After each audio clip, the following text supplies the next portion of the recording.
Deep in the heart of an ancient forest, there was a small village surrounded by tall, gnarled trees. The villagers rarely ventured into the woods, for there were rumors of strange happenings that no one could explain. At night, if you listened closely, you could hear faint whispers carried by the wind, a voice no one could understand but everyone feared. One cold autumn night, a young man named Raj decided he would discover the source of the whispers. He was brave, or perhaps foolish, but either way, the mystery had intrigued him since childhood. His father had once warned him, the forest has its own voice. Don't listen too closely, or it might speak back. Ignoring his father's words, Raj took a lantern and ventured into the woods after dusk.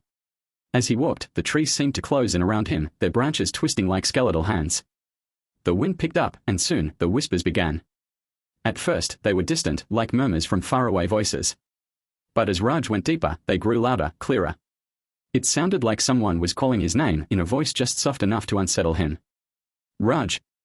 Raj! He paused, heart racing. Who's there? He called out, holding his lantern high. No one answered, but the wind stopped entirely, leaving only silence.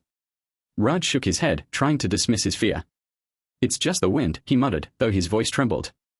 But then, the whisper came again. This time, it was right next to his ear. Raj, come closer.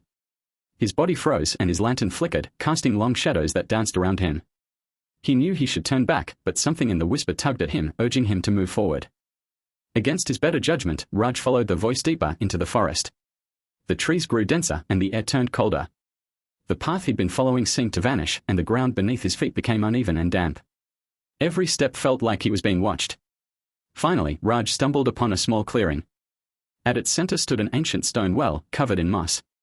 The whispers were now unmistakable, coming directly from the well. Slowly, he approached, peering over the edge. The well was impossibly deep, and from its depths, a pair of pale, glistening eyes stared back at him. Suddenly, the ground beneath him shook, and the voice from the well spoke clearly. You've come too close. In a flash, something cold and wet shot out from the darkness, wrapping around his ankle. Raj screamed, dropping his lantern as it shattered on the ground. He tried to pull away, but the grip tightened, dragging him closer to the well. Just as he was about to be pulled into the abyss, a hand clamped down on his shoulder. It was his father, who had followed him into the woods. With all his strength, his father yanked him back, breaking the grip of the unseen force. Together, they ran through the trees, the whispers growing louder and more frantic behind them. It wasn't until they burst through the edge of the forest that the whispers stopped.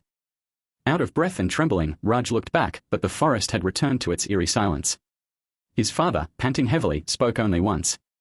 I told you, don't listen too closely. Raj never returned to the woods again, but every night, as he lay in bed, he could still hear the whispers calling his name.